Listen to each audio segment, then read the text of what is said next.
Hey everybody, John Gums here. Hopefully we get some people on tonight in Facebook. It should be popping in there. This is Dakota Grappler Live. Tonight our guests are Justin DeCoteau, as you can see there in the middle, and Bill Holton on the far side, my right-hand man who knows everything college. Justin, now I tell you what, I'm going to talk to him a lot tonight. He has got his, I'd have to say his presence in a lot of places in wrestling. He's got a son that's right now is a couple-time state placer. Awesome wrestler, wrestles on the same team as my son, so we got something in common there. He also is very involved. He's been a referee for many, many years, and we'll have him talk about that. Rules, we'll talk about anything wrestling tonight. We're here to just promote the sport and make sure everybody out there gets a good feel on what's happening in both North and South Dakota wrestling. So, first of all, I want to say thank you, Justin, for joining us tonight, and look forward to hearing you talk some wrestling. You have great background, so I'm going to start off with Justin, if you don't mind, Bill, and just have you introduce yourselves. Tell me a little bit about where you grew up to start off, and kind of your wrestling background, because I know your family's deep history of where you're from. So here's Justin DeCoteau. Well, first, thanks, John, for having me on, and thanks, Bill, for joining us. It's an honor to come on, and I hope I live up to the standards that you guys have had people on here. I don't know if I'm going to be as good as Tom Schoenhard or, Nate Human or Adam Aho or, Chris Nelson or Rocky, if those guys have been on or not. But I just hope I, can be as good as those guys. Oh, you will. I'm originally from Belcourt. I grew up there. My parents still live up in Belcourt. My sister lives there. I started wrestling about, age of 5 maybe, which was a long time ago if you ask my kids. I wrestled for the legendary coach, Mr. Derek Dixon, who is a very, very good friend of mine right now, and I know he's doing well up in Belcourt.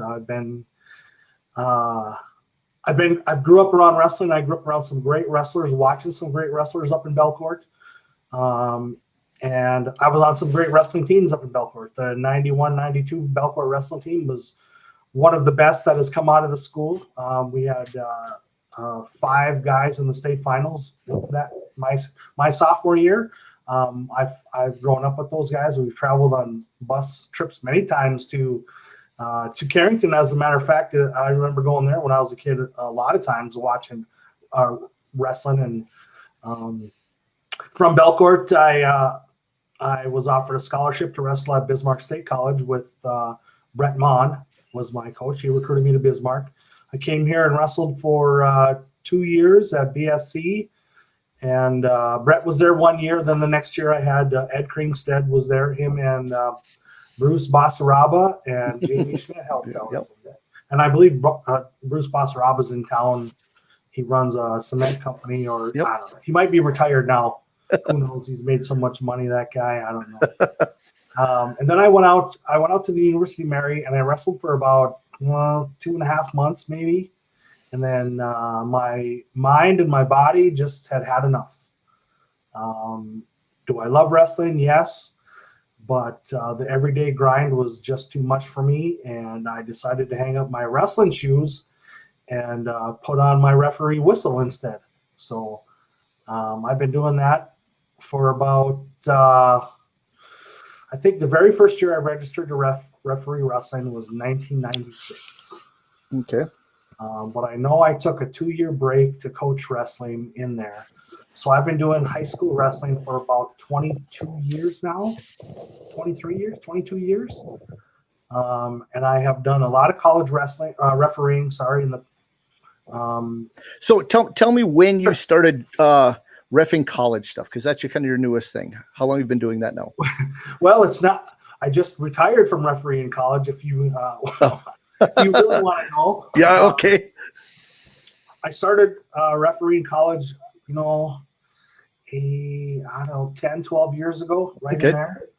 And me being in Bismarck it was tough to get into the NCAA kind of ranks. I had to go through the Minnesota Officials Association out of Minneapolis. Okay. And at that time, it was run by Brian Kelvington, and I think his son Ben wrestles for. I know he's in the NSIC. I don't know which school. Bill might know. Right. I thought he was at St. Cloud, but could be at. No, I don't think he's at St. Cloud. No. I think he might be at Mankato. I'm thinking that too. Okay. Or Southwest Minnesota. No, he's at Mankato, I think. Okay. No, he's at Augustana. Augustana. Okay. Yeah. Okay, but anyway, Brian was my big contact. Him and I worked pretty close with Tim Shields. Now, Tim Shields is the national director of NCAA officials, and he just got that position about 3 years ago, I think, 3-4 years ago. Okay. So I refereed some college wrestling. I've been around the upper Midwest doing that a lot, quite a bit, actually. I've done a lot of University of Mary stuff, Minot State stuff, Dickinson State, North Dakota State. I've done Minnesota. I've done the National Junior College Tournament in Rochester, Minnesota. I did that about 6 years ago, I think. I had the opportunity a couple times to do the NSIC regional tournament or the super region tournament, but schedule conflicts with my family just didn't let me do that at that time, and and that's fine. So yeah. Well, tell us about your kids right now. How old they are? I know that's probably what rules your life right now. Fortunately, I have two wonderful kids. I have a daughter that is 17. She's a senior in high school at Century High School. She is a very dedicated and good gymnast. So she goes all over with that. She's been to Chicago. She's been to Arizona. She does all these fly meets. I referee to pay for her gymnastics trips, basically. Is what it amounts to. And she also does pole vault, and she's looking at colleges right now to go possibly do some pole vaulting. She placed 6th in the state as a sophomore in a pole vault in Class A, so she did really well there. And obviously last year they didn't have the state track meet, so she couldn't compete there. But this year she's ramping up, and I think she'll be ready to go. And as you had mentioned before, I have a son who is a sophomore in high school. Caden is his name, and you are right, John. He is a 2-time placer. I think he took 6th as a 8th grader, and last year he was 3rd as a freshman at 120 last year. And he has been on the mat most of the summer, lifting some weights, eating steaks like there's nobody's business. So he's grown a bit too. He will not wrestle 120 again. We'll be lucky if he can wrestle somewhere. So, yeah. You mentioned a little bit about my family history. Yep. My dad, Mickey, wrestled for Belcourt. My whole family wrestled for Belcourt. Well, explain to people what Belcourt is. Got a ton of people out there from all over the place. Sure, Belcourt, my hometown. Very proud of my hometown. Grew up there. It is about 10 miles south of Canada. Yeah, about 10 miles south. About 100 miles northeast of Minot. So basically right on the Canadian border, kind of. It's in between Rolla and in between Dunseith, if you know where any of those two towns are. If you've ever been to the International Peace Garden, which is on the border of Canada and North Dakota, Belcourt is about 14 miles east of there on Highway 5. So when you were a kid, did you ever go up to Canada and wrestle with freestyle or anything? No, never did. Oh. It's funny, but I never did. Yeah, you would think we're that close. But hockey is a big thing up in that neck of the woods where I'm from, across the border. With Killarney has a good hockey team. I know that. And Boys of Ain and Brandon, those guys all had hockey more than wrestling. So, but anyway, my dad, Mickey, was a state champion back in 1971 with the 1971 Belcourt Braves were the state Class B champions that year. It's the only championship team in school history, state championship team in school history. Really? Okay. Yeah. I know the boys basketball team has gotten second once or twice. I know the girls basketball team has gotten second in 1989. I think they were really, really good then. Did that team get nominated? There's now to make it probably into the Hall of Fame. I don't know if they've ever been nominated. It's hard to go against a small town team when you getting put up against the Bismarck Demons, who are number 1 in the country. or the Mandan Braves, who had won one title, and do I think they deserve it? Absolutely. Yeah, it's a legendary team. It really is. It is. I mean, for the only team to be state champions in their high school, and their high school's been around since the 30s or 20s or whatever it is. I mean, hey, that deserves some recognition in my mind. But anyway, it is what it is. So my dad wrestled, was a state champ. I have an uncle, Daryl, who was a state champ in the 70s as a freshman in high school. And then I have an uncle, and you guys all know my uncle Andy. He wrestled, and he was a state champ. And he went on to college and wrestled at Mayville State. And was an All-American there. Was a two-time All-American at NAI All-American at Mayville State. Mm-hmm. And if I remember right, one year he was number one in the country at Mayville. Went into the national tournament undefeated, but broke his ribs in the tournament. But I think he's still All-American. I think he was in the semis, broke his ribs. And he's in the Mayville Hall of Fame. He's in the Mayville Hall of Fame. He's in the North Dakota Wrestling Hall of Fame. Yep. So that's me. I also have a wife. Her name is Vanessa. I don't want to leave her out here. I have a wife, Vanessa. She's a teacher at Century High School. She supports what I do, kinda. I mean, she never says no, but she rolls with the punches pretty well, and I'm grateful for that. So, that's awesome. That's awesome. And now one more thing about you, because I believe you're an integral part of another club in Bismarck. You got the shirt on right there. It's called the Bismarck Gorilla Wrestling Team. Now, I go back to when it was first started and everything else like that, and it was some growing pains to start, but you had to bring, guess what? Bismarck's a big town, and it needed to have an ability to get everybody some more wrestling. And so since people were on the north side of town, kind of started to gravitate toward that, because you have the Century. This is pre-Legacy and so forth. Tell me when you got started in the Gorillas Wrestling Club. Well, I started way back when I was in college, actually, with Blair Kelly, when Blair was running the Gorillas out of Century. And, I think that was right around 99, 2000. Okay, it's been a long time. Maybe that, it was right in that area, right in that time period. And then I was only there for about a year. I think I helped Blair. And then I left for a while, and I did some other things. And then when my son wanted to start wrestling, I got a hold of Brian Fettig, who is the president, still is the president of the board of directors, and was the head coach at that time. And I asked him if I could bring my son in, I think he was 5 at that time. And Brian was like, absolutely, bring him in. If you want to coach, you can come on in and coach. And I looked at Brian and I said, you know what? I just want to stay in the hallway.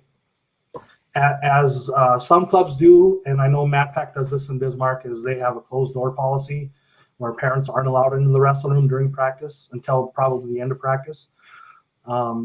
I sat in the hallway, and as a matter of fact, I sat in the hallway with Clay Redenz's mom most of the time, and we were we were talking. But I wanted my son to experience it without me, and without me driving him or trying to push him as much as I can. One day he came up to me and he said, "Hey, Dad, why don't you coach me?" And I said, "Okay, well, you want me to coach you?" "Yep." I said, "Okay, well, I wanted you to ask me to coach rather than me push everything on you." So, and I don't know, that was probably when he was maybe 5 or 6, probably 6. And I started helping out with the Gorillas ever since. And Brian decided he wanted to step away from being the head wrestling coach and just wanted to be more of a volunteer kind of a coach. And he asked if I wanted to take over, and I said, sure, whatever. I'll do whatever. I don't care. And here I sit. So I'm the head coach of the Gorillas. I do have a board of directors that I do answer to. And I'm very grateful that I have those board of directors, those people to answer to. They provide some good insight to and direction for our club and for the people of Bismarck, and for the wrestling community actually, and throughout the state. So I do have, and I have a great, whoever comes in the Gorilla Wrestling Club as any other club. Number one, parents are dedicated, because if you're going to get your kid to practice 2 or 3 times a night, you're automatically dedicated. So you're number one in my book. Yep. So, yeah, so that's where I sit with that. Oh, big comment. Takes me 3 minutes to read it. No, what you're doing is awesome. I've neglected the Gorillas a little bit the last couple of weeks. I had no clue that they actually got a room away from the school too, because it was a big news that Matt Pack hit basically the publish button quicker than the Gorillas did. But the Gorillas are starting their practices the same time on the 6th here coming up of October. Tell us a little bit about the process of you guys getting a room. Well, we had been looking, as with Matt Pack, had been looking for space outside of the schools. Just with the COVID thing, we don't know what's going to happen. We didn't want to be in the situation, as I'm sure the Matt Pack people didn't want to be in the same situation as us, where one day we're in the school and we're practicing, and then the next day, there's an outbreak at the school, and the administration comes to us and says, "You guys are done. You can't be in here anymore. You guys have to find somewhere else." Well, we didn't want that situation, as I'm sure they didn't want that situation either. I mean, we want to provide opportunities for kids to wrestle. So I started the hunt, and I looked and looked and I looked, and started in June and July, and we had an opportunity to rent a facility that came out open.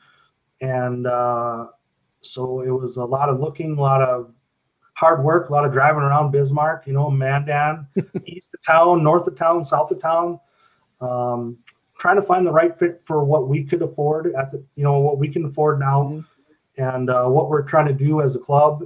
And we found a space that what used to be run by a CrossFit company in town. They're very nice to us, very generous, let us get in there early. So we decided to pull the trigger, and we're renting a building just like Matt Pack's renting a space.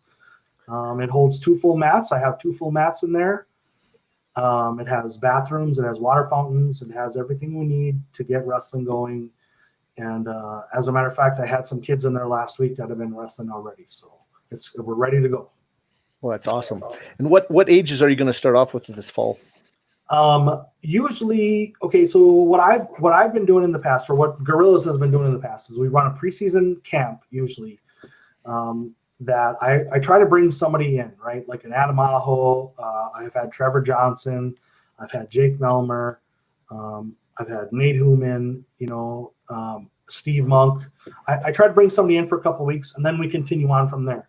Well, this year's going to be a little different. I'm just going to run practices. I'll call someone in once in a while if they want to come in and help, run a practice here and there. I have a glamour of coaches. Or I have a big list of coaches that can come in and take over and run a practice here and there. It's something different, I'm all about sharing, right? If you know something different, come on in and show it. I don't care, whatever.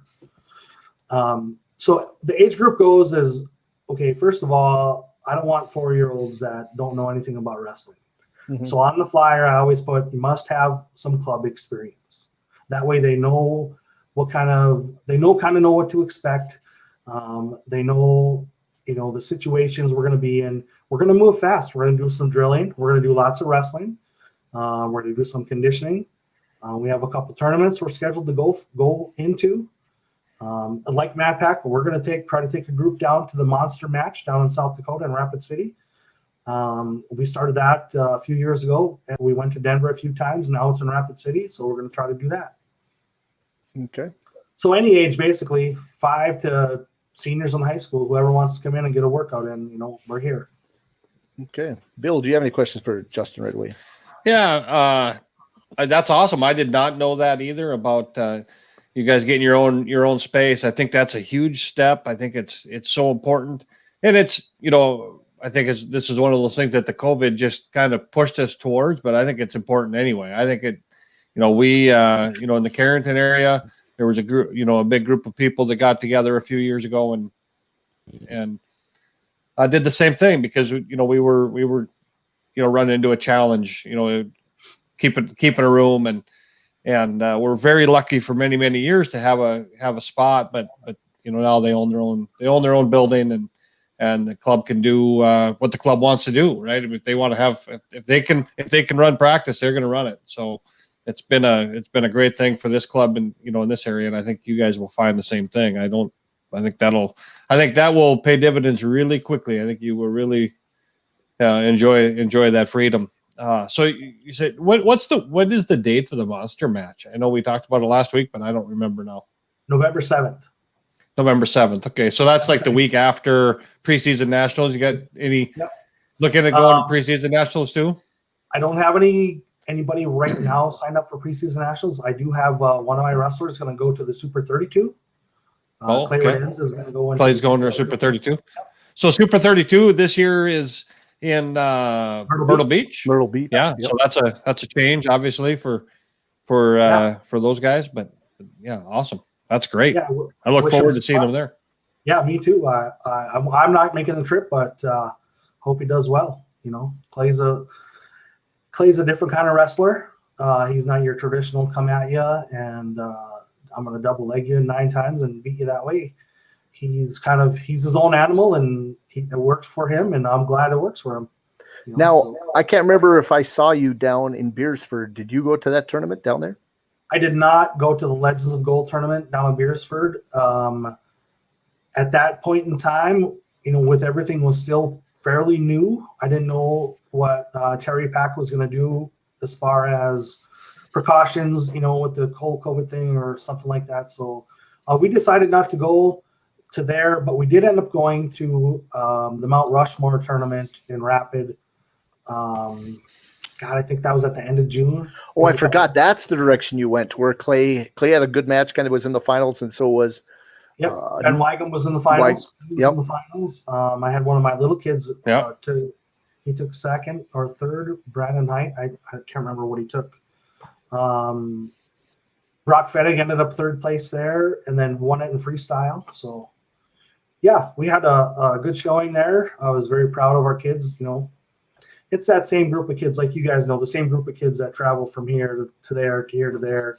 And you can see it in your club in waves and droves. These 4 kids are going to go wherever you want them to go, or I'll have a dad say, "Hey, why don't we try this tournament down in Mobridge?" Okay, let's go. Hey, let's see if so and so wants to go. Then it gets addictive, and all of a sudden you got 40 kids going to Mobridge, and they're like, "What are you guys doing here?" We came to wrestle. Right. So. Yeah. No, that's great. Yep. Good to see. So, Bill, what's happening in wrestling this week? I know I've got some more for Justin. We'll talk some rules here in a second, but just anything to catch up on? What's happening out there that you've heard? Well, we had some pretty interesting news, but I did watch the Who's Number One matches last night on Flow, and we won't go through all those, but they were if someone's looking to watch some really good wrestling matches, I've watched Who's Number One for, I don't know, I suppose every year they've had it, and this was as good as I've ever seen. I mean, the talent that is out there at the high school level is unbelievable. The technique, the ability to just drive and go forward and keep pushing. These guys looked like they were college wrestlers today, and obviously they all will be. But it was really fun to watch. Some really good women's, some girls matches. And then this is one thing, we've been watching wrestling just a few events here and there. It's all been freestyle. So this was at the Who's Number One, with the exception of the girls matches. Those were all freestyle, but the rest of the, were folk style. So that was fun to see some good folk style wrestling. And there was probably 3 or 4 that went into overtime. So it really a good event. Fun to watch. Now, one big announcement in that is Zahid Valencia is back, and they talked about him going to become wrestling in a match on November 14th. And they made the announcement last night who he was going to wrestle. Did you guys hear who it was? I think I did. I think I heard it. Olympic champion. Yep. Oh, Jordan Burroughs. Yep. No way. Yep. Yep. I did see that. And that's another guy that Justin brought him in. I was going to say the same thing as I was talking about it, but yeah, obviously Justin brought Jordan in for camp, a few years ago, maybe 2-3 years ago.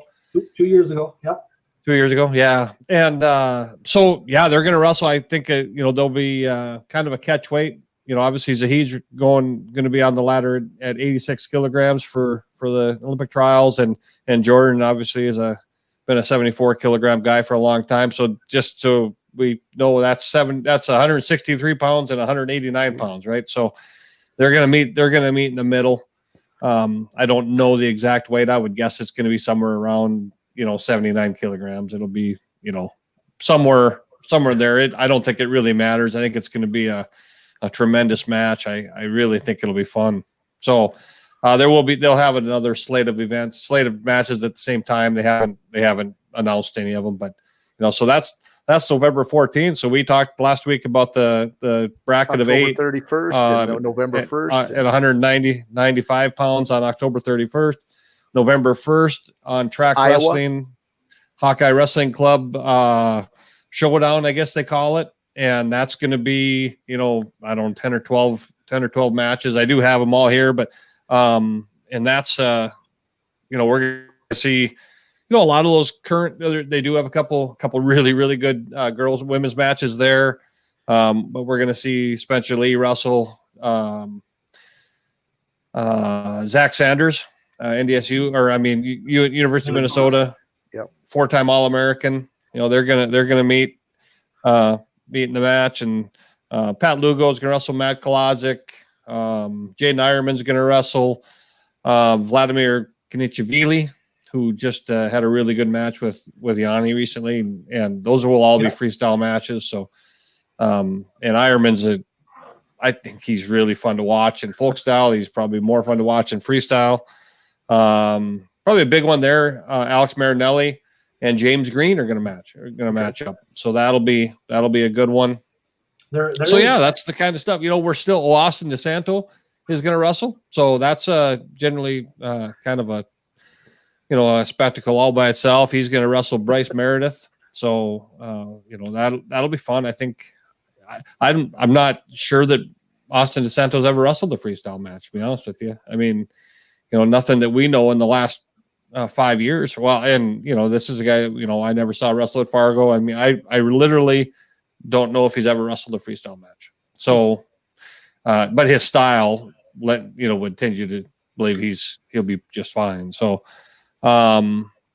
the heavyweight match, Cassiope and Gwizdowski, that may be the least interesting match, because I think Gwizdowski is gonna own that one. I think the rest of them are all up in the air. Michael Kemmer and Tommy Gant, another good one. It'll be a lot of good matches. It'll be fun. It'll be fun to watch. So I just get excited that we are actually going to get to see. We actually don't. Most years we don't get to see this kind of matches as the year goes on. Right. So at least this year we don't have a college season to look forward to in the real near future. But we're getting to, if we want to reach out, we can watch them. Now on track wrestling, that's a pay-per-view event, $29.95. It's plenty steep, I guess, but it's more. It cost me more than that to go to the movie. I think if I was going to go, if the movie theaters were open, so I'd way rather watch this. So I'll spend the $29.95.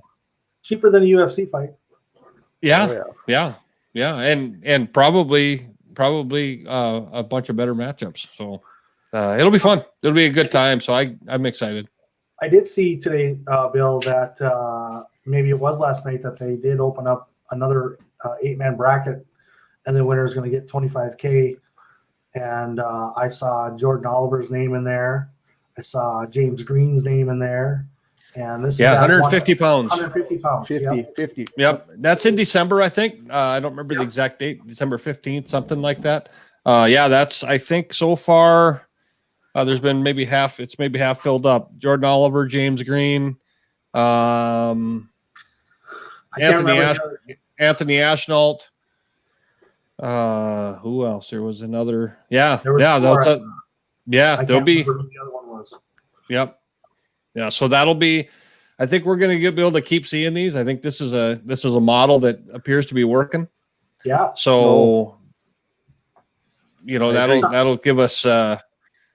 We've been looking for a venue to be able to see these post college wrestlers be able to wrestle and make a living outside of just trying to make the world team and wrestle at the world championships and the Olympics.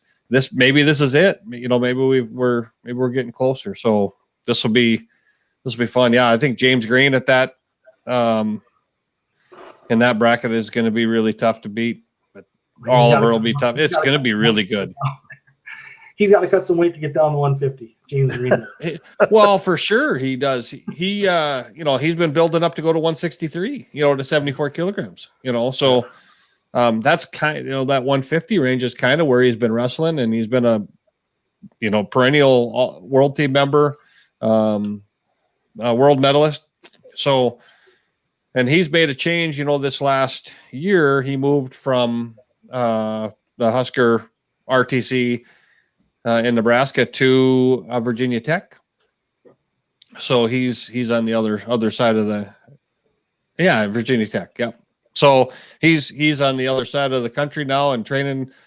He moved there. He's a little closer to home. He's from New Jersey, and I think he liked Blacksburg, and so that's where he's at. Well, I'm excited. So I think those are the things we have to be looking forward to. Yeah, that'll be a fun day too. But we got a handful of things between now and then. So I've got a little bit of update. Well, Jimmy called me at school. In fact, Jimmy McCaskey and Mankato. He out of the blue, all of a sudden, I got a number coming from Minnesota, and I'll answer it. What the heck? Because he gets so many spam calls. Thinking, what is this going to be? And goes, "Hey, Gomes." First thing he says, so I knew it was. And he said that the big thing is they might not even start till February. They're really looking at this. They thought about a January 1 start, but it might even be February, the second month, and just wrestle there until May, not in March, ended May, just be a little bit different. But they had also proposed, he was at a meeting last week with the NCAA about the testing, and they were suggesting, now he said this wasn't in concrete yet, but they were suggesting of testing the athletes 3 times a week or 3 days before a competition. Well, right now he was told that the tests run $100 a piece. Oh yeah, 3 times a week, 40 athletes. That's $12,000. It's an insane amount of money. No, there isn't a D1 program that has an extra $10,000 a week to be, shoveling out there to test athletes. So the longest it gets pushed off, maybe a vaccine, maybe all those things would be huge, because they're really kind of trying to limit what they're doing. And I don't know, how could a football team affect it? You don't have guys in the stands. You don't have fans sitting out there. I don't know what they're doing right now, but he says they're sitting at that and they've got more meetings, but man, he's excited when he has time to get on. He wants to talk some wrestling with us. So good. I'm excited too. He's always been, every time I've been on the mat, and Coach McCoskey's been on the mat too, he's always fired up. No, yeah. I love it. It's great. I mean, I get it. It's their job to get those guys wins. Everybody. I mean, all the college coaches that I've ever refereed, they're all fired up, and I love it. Yeah. It's kind of interesting. Get to that next level. I remember one match that I saw Justin referee, and it was the day after the North Dakota State high school tournament. Oh, and sure. It was, I no doubt that he remembers it, but it was the South Dakota State came to NDSU, and it was quite an event. Yeah, quite a, it was in obviously a small gym. It was loud, and Justin was getting it from every direction. Yep, every direction, and that's when South Dakota State had Chris Bono and John Reeder were the coaches. Yep. Across the mat was Coach Kish, obviously, and Gerard Garnett was there. Oh no, I think Manny was still there. I think Manny was still there. Yep. And Yep. It was a Benson Bunker Fieldhouse, which is no bigger than a high school gym. Actually, it's probably smaller than a high probably school smaller. Gym. Yep. Mm-hmm. And South Dakota State brought 2 fan buses full of people, and they had been drinking all the way up. Yeah. Yep. On a Sunday. On a Sunday. Yep. And they were. Yeah. And I had just refereed the state high school tournament for 3 days, right? And then I ref this, and this was a Big 12 duel. I mean, and it was nip and tuck the whole way, and every match was a barn burner. Yes, it was. Yeah, it was. Yeah, it was really something. I stopped the match one time because I thought I heard the buzzer, and I didn't hear the buzzer. Didn't go off. There was probably 4 seconds left, and we went over to the video review to the table, and NDSU's video review did not work. It didn't work. Right. So yeah, I got it from both sides on that one. I remember Coach Kish stopped the match one time just to kind of let me have it, and hey, I get it. Is there any big match you can think of that you've refereed, one of your biggest matches, either high school or college? One could stick out. The one match I remember really vividly, and this was a college match that I refereed, and it was, and I remember this clear as day. It was in the Bison Sports Arena, and I probably was on my second year of refereeing in college, and it was at the Bison Open, and it was Jake Deitzler, who just returned from the Olympics, and he had, that's when he was going through his head concussion stuff. But I remember I reffed his very first match back at the Bison Open, and he walked on the mat, and all of a sudden there was a crowd of about 200 people around the mat. This is when people could walk on the floor and go stand by the mat. There was a crowd of 200 people walking there, and I was like, what is going on here? And then I realized who it was, and Jake won the match, but I remember that match really, really vividly in my mind. A high school match that I reffed, I reffed the kid from Carrington, the BAM kid, against one of the Nord kids from Lisbon. Michael, yeah. State title, and was that they were both undefeated. Yeah, Chris. That was Chris. Yep. So the first, well, I don't know that. They wrestled the, I'm sure it was Chris. Yeah, they were both undefeated. Yep. And Michael Nord had like a 92 match winning streak going on, or something to that effect. And if he had won that match, he would have broke might have been the high school winning streak or something to that effect. I don't know. Chris Bam. And then what happened was across in the Class A side, there was a pin in like a minute. So there was one match going on, and that was the match. Yeah, and it was a big one. Yep. Yeah, yep. And the kid from Carrington ended up beating Michael Nord, I think. Yeah, he did. He did. Yep. Yeah. No, he did. It really was a great match. It was a tough match, obviously. I remember that match specifically, but I also remember, when we were leaving that night, Michael and I walked up the stairs, together, and he was just super gracious. You just had to know that as a junior in high school, you're on your way to, to being a 5-timer, and you have that loss, and it's just, how tough that is, right? I mean, any loss when you're in a wrestling match always seems like, so to me, it just seems so personal, right?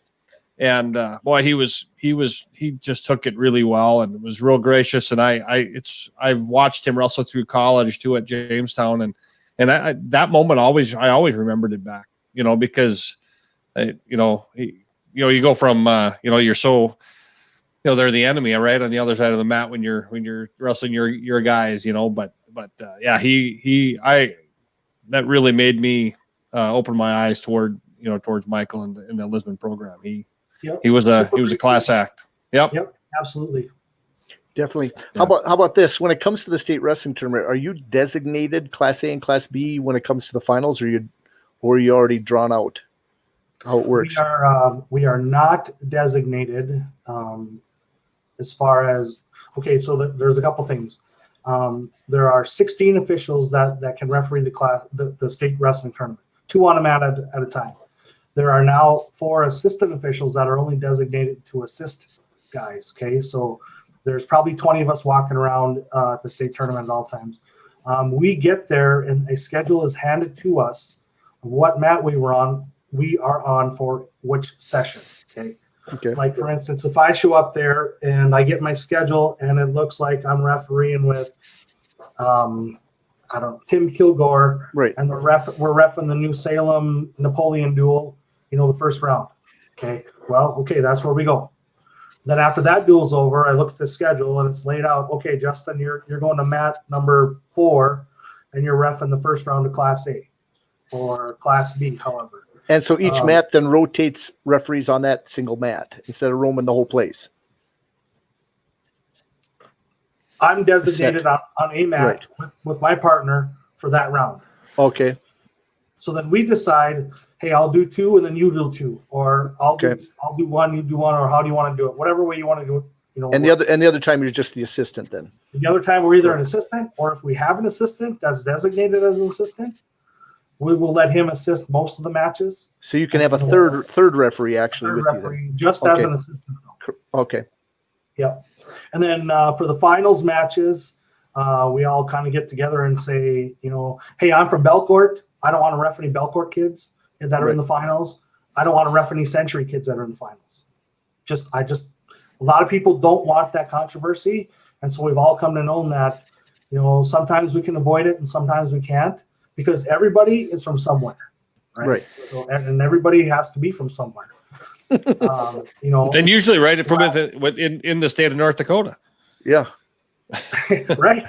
So, and we've all wrestled before, right? So you don't want to see one of the Maring boys that are from Fargo South refereeing a Fargo South kid in the finals.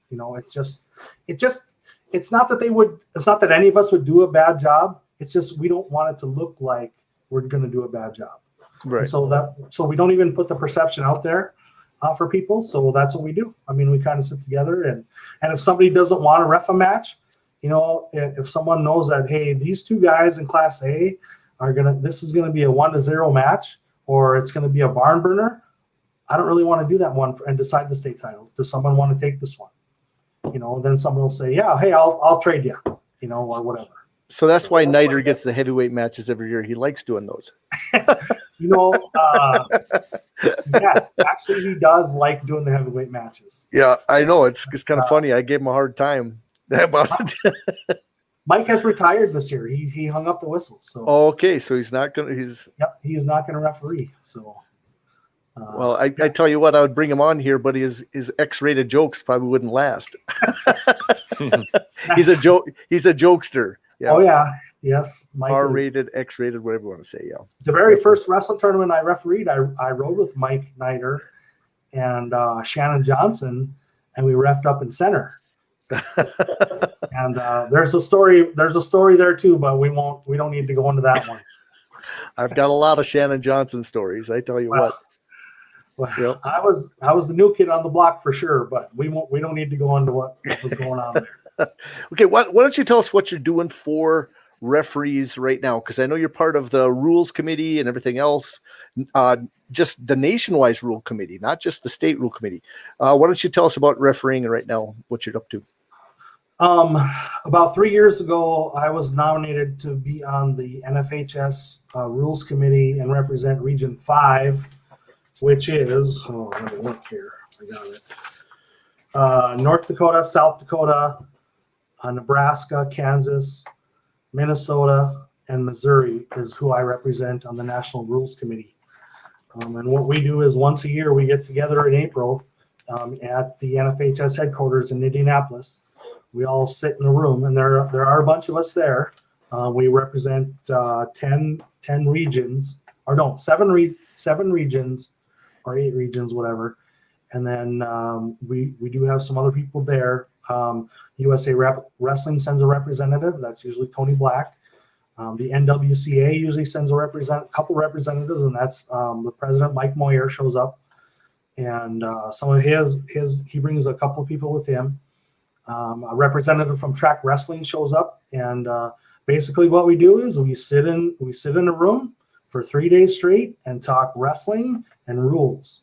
And we are talking down to the nitty-gritty of the rules, like what happens if this does, or what happens if that happens, and what are we going to do here, and what do we do there? Mm-hmm. So anyway, I've been a part of that committee for 3 years.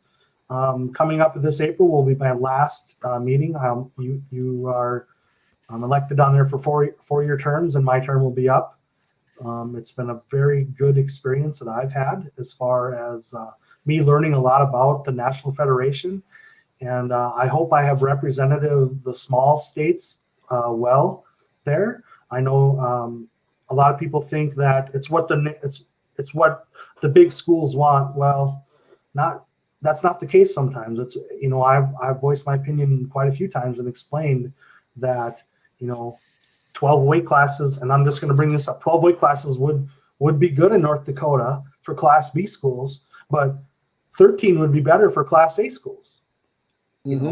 So we have a divide there as well, and weight classes are a huge issue right now throughout the country, and it's been brought up more than once at our committee meetings, and no matter what people think, we try to we have the best interest for everybody involved. I mean, I can get a hold of Dennis Freeman, and he's going to tell me what he thinks about the rules and the rule book and the National Federation. And I love Dennis, and I appreciate everything he's ever told me about anything, because he does know his wrestling, and he does do a good job. But then yet I have a guy from North Carolina telling me something totally opposite that their people have to go through. One of the big ones is that a rule we changed a few years ago was wrestling out of bounds, right? Can we score points out of bounds? Can we pin people out of bounds? We decided that it was probably in the best interest that we can score near fall and pins out of bounds, but anything after that, we can't do, because we can't be like college wrestling where there's a cylinder, right? And anything inside the cylinder, you're still wrestling. So if we're both outside the line and I'm holding my hand inside the cylinder, we're still wrestling live. We can't do that in high school, and I'll tell you why. In North Dakota, can we do that? Absolutely. There's gym space like there's nobody's business in North Dakota.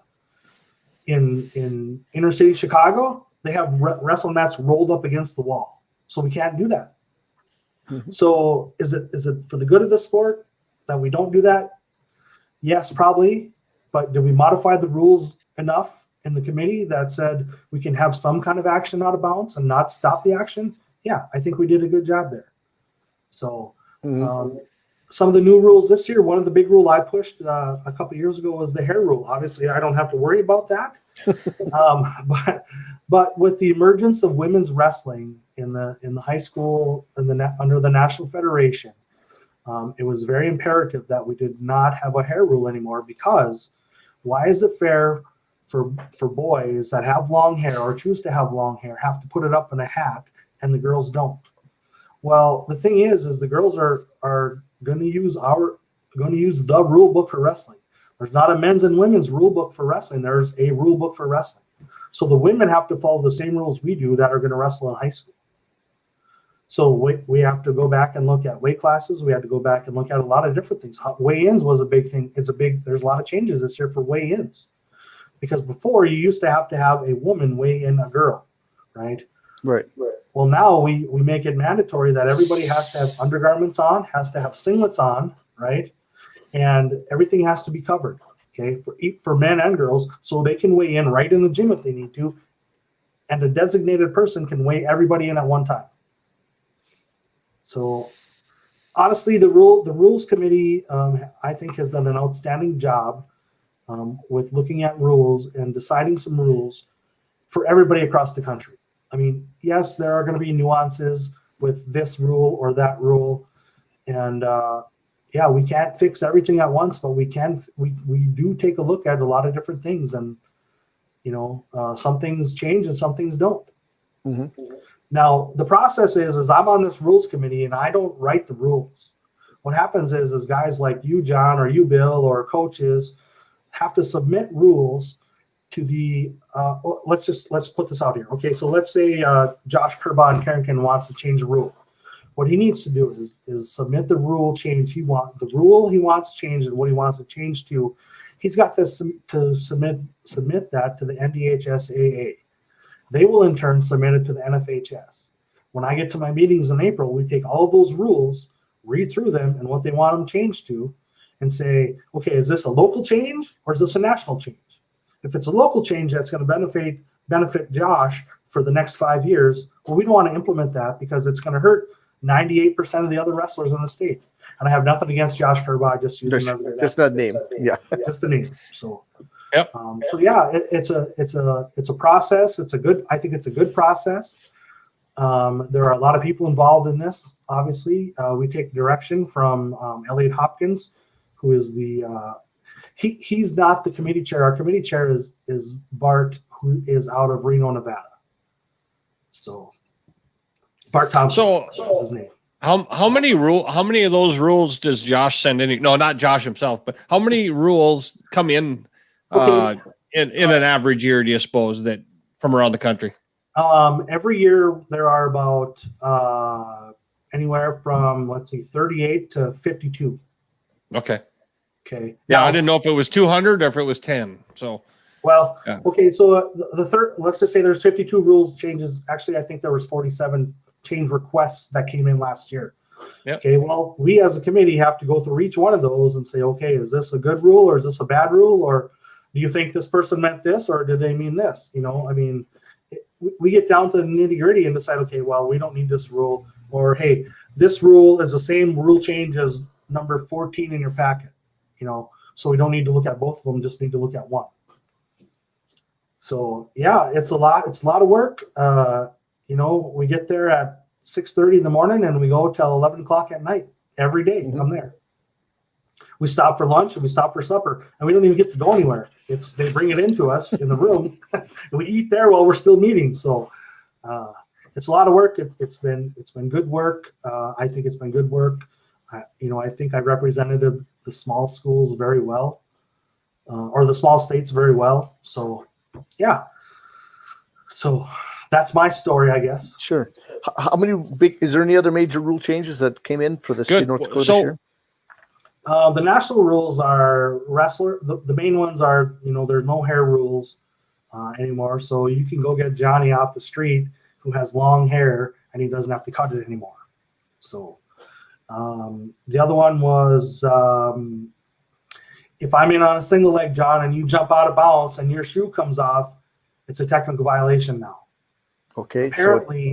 Apparently, out in the east, some kids were not securing their laces very well, loosely, so that when somebody would get in on the legs, they could take off, right? And we'd have to stop the match and make them put their shoe back on. Well, there got to be a problem out there, so now it's a technical violation. So before it was just a equipment violation and had injury time. Yeah, it was. While it was no injury time in high school, it was just equipment. Oh, stop. it wasn't. Okay. Same thing if your headgear came off, right? I mean, we just let them put it back on. Sure. Yep. So, yep. There are about 8 rule changes this year, but those are the major ones that people will see. A lot of the rule changes that we deal with are administrative changes that coaches will have to really take a look at. Like I said, the weigh-in stuff is a big one. Mm-hmm. Parents and fans don't really, they don't really care about those ones. They want the rule changes on the mat. Those are the ones that they're more interested in. So, yeah.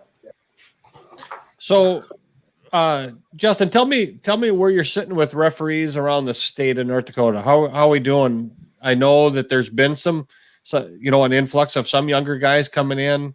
Obviously, we've had a few that have retired the last couple of years. Where are we at? How are we? Are we in a growing stage? Do we still need more? Where are we at there? Well, we can always use more for sure. And I can tell you this: out in from Bismarck west, there are no referees. There might be one out in Dickinson now, maybe, but we are in dire need of referees in the western part of the state. Williston might have one. Watford needs some.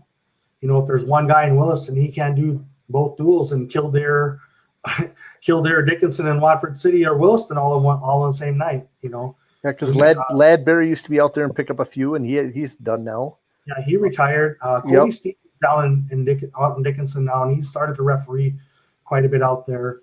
Brandon Rorick is in. He was in. I think he's in Williston now. He was in Minot. I think he's in Williston now. But yeah, I know Bismarck referees take care of Beulah. They take care of Dickinson High School. They take care of Kildare if they need it. I've been contacted to see if we have any guys that can go up to Kildare. Because there's Watford City, there's Watford several of City, them. yeah, we Bismarck referees take care of Linton, they take care of Ashley Wishick, they take care of Napoleon. Most of the time, Napoleon has a couple officials there now. That was Niter that went down to Wishick all the time, Ashley Wishick. So Niter did a lot of Wishick and Linton stuff. New Salem, we take care of New Salem. We take care of Standing Rock when they need officials down there. And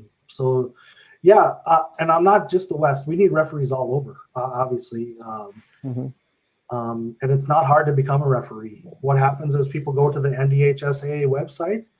They can log on as an official or register to become an official, pay their dues, and I think it's $45.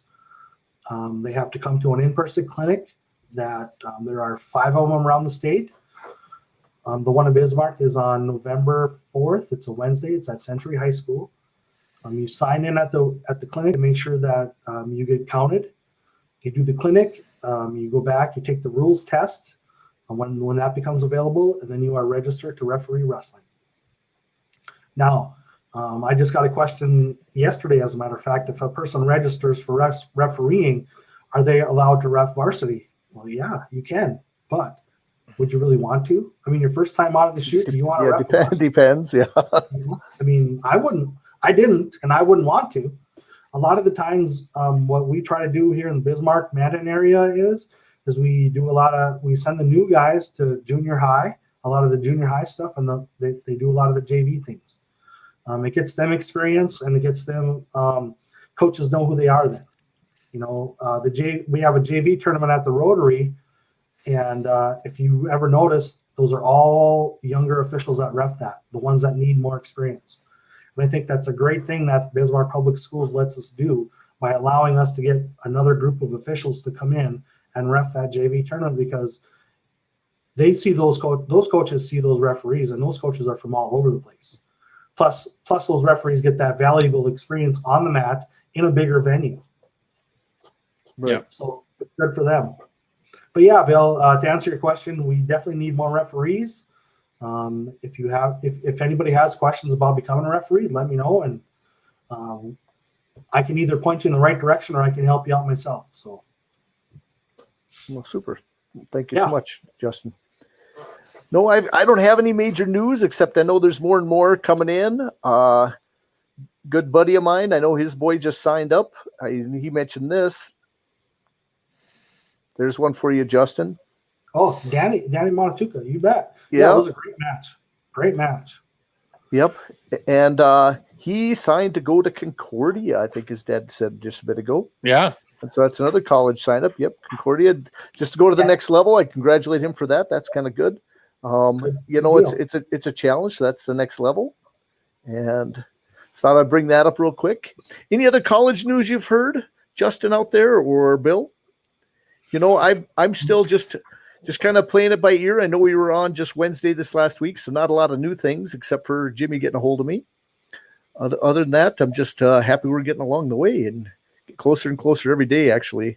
Still want to do a college update in the near future. We won't do that tonight necessarily, Bill. I'm thinking just make it a nice short show. And then we can probably, I don't know, later this week, I'd say Wednesday, work that evening, late work again. Yeah. I think a good time to round up and kind of see who we've got out there that are, this year's seniors that have already committed. I know there's some there. Clay was one, and a handful more. So we'll kind of figure out where they're all going if we can between now and then. Okay. A lot of that stuff happened. It almost seems like so long ago that it's a good time to to talk about it again. So, and then it'd be interesting to see where the rising juniors who they're starting to think about that. Obviously the D1 guys can't really earn a quiet period. They can't be talking to any of those guys right now. And I think D2 can, but I don't know how much is happening. It's been so, a normal year, we get down at the state tournament, and then we have all kinds of other stuff that happens. And this year there was no Fargo, obviously, no Folkstyle Nationals, just a lot of places where we didn't see anybody. Florida Nationals, just all kinds of them. So it seems like it's been 2 years since anybody's high school guys have wrestled. So, yeah, we look forward to, seeing where those juniors are kind of looking at, and still some seniors I think we have out there that, can go to the next level too, and haven't committed anywhere. So I always look forward to seeing how that's going to shake out. How about this, Justin? One more question for you to finish this out. How about your toughest match that you can remember of your own, going back high school or college? Do you remember? Well, all of my college matches. I love the names though. That's what I always love to hear. All my college matches, I think I wasn't very good in college. I was high school matches. Let me think. Tough ones, huh? Oh, geez. Well, I got a couple in the wrestling room, for instance. My cousin Terry was my toughest match by far. He used to whoop my butt like there's nobody's business, up and down the mat. Very well, yes.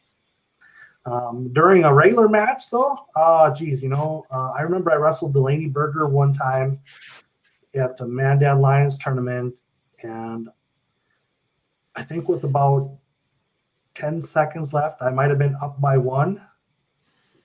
And then, of course, he did a good double leg and took me down right to my back, so I ended up losing. But Delaney was tough. And Delaney was a tough wrestler. There's no two ways about it. Physical. I wrestled Dustin Berger, Shane Olson numerous times. Those guys were always tough. Chris Bellman was always tough from out of Beulah. I wrestled him all the time. I don't know. My dad used to be tough, but I got him. Got him when I came home from college one year. About time, I think we broke a coffee table once, maybe. You had to screw that together. I don't know. Ever give him kudos. I just kind of learned not to challenge my dad along the way. No doubt. Yeah, it was always fun. It was fun growing up in a wrestling family. Always ended up wrestling, somewhere. If it outside in a snowbank, it was great. I grew up in a great area that is full of wrestlers. They think they're a basketball town, but they're really not. They're a wrestling community, and it shows every year. So definitely, and got to give a shout out to your coach, who's been there forever. I love him. He's awesome. Yep, Coach Dixon's been there a long time. My high school assistant coach was Ike Trottier, who's been there, and those are Ike Jr. and Joe's dad. He was my assistant coach. He did a good job with us as well. They all the parents, that were around all chipped in. We all drove all over the place together, in the off season. So it was good. It was a good time. I love the Belcourt flavor. I tell you what, they bring it when it comes down. I tell you what, you never put them out in a match, come state, especially if they have to throw you, do something, they're going to be in it. John, you got to get up there when Century goes up there, because they have their own wrestling facility now. Oh, really? I have not sent. No, okay, I did not know that, because he was always in the high school there. And they built their own wrestling facility, and it's only for wrestling. And we go up there this year, don't we? I don't think. I'd have to look. I don't think so. I think next year. I think it's next year. Yep. Yeah, it's a great facility, brand new, about a year old. They built it for WDA a few years ago when WDA was up there. It wasn't finished at the time, but it's finished now, and I know they wrestle there, and it's a beautiful facility. Oh, I look forward to it. Yeah, definitely. Well, guys, I'm going to call it a night. Justin, I really do appreciate it. We got to talk more wrestling. You got some great history behind you, but not only that, people don't realize that it takes an army to get wrestling really to go in the state, and we all have our own little connections on how to promote it and get it done right. Justin, you've been such an integral part to make sure the state runs correctly with all the referees, and have such a good boy who I tell you what is going to have an opportunity if he wants to wrestle at the next level. I really truly believe that he's a talented young sophomore here already, maybe young man. Definitely. Wow. It's always fun to watch him wrestle. I thank you for everything you've said, but we don't need to get him a bigger head than he has. Hopefully he doesn't have to watch this. Yeah, but it's okay. Definitely. Well, Dakota Grappler, we're here. We want to promote wrestling. Need anything, can always find me at dakotagrappler@gmail.com or on dakotagrappler.com. Just come over, visit, send me an email. I'm willing to, push anybody who supports the wrestling community. And I love to talk wrestling, and I know Bill does. And Justin, we'll have you on again if you have any news, guaranteed. Sure. Definitely. Okay, appreciate it, guys. Thank you very much. I'm honored to be on, and I can't wait to see you guys on the mat. And Bill, final words? Yep. Justin's been one that I've known that we wanted to get on for a long time. He does such a good job as a head referee for the state of North Dakota, and he does a great job on the mat, and we know the stuff behind the scenes that nobody else sees. He's done great with. So it was good to be able to do that tonight. So I look forward to seeing more wrestling, and that's it. Have a great night. You betcha. Everybody, take care. Thank you. Promote your wrestling. Thanks again.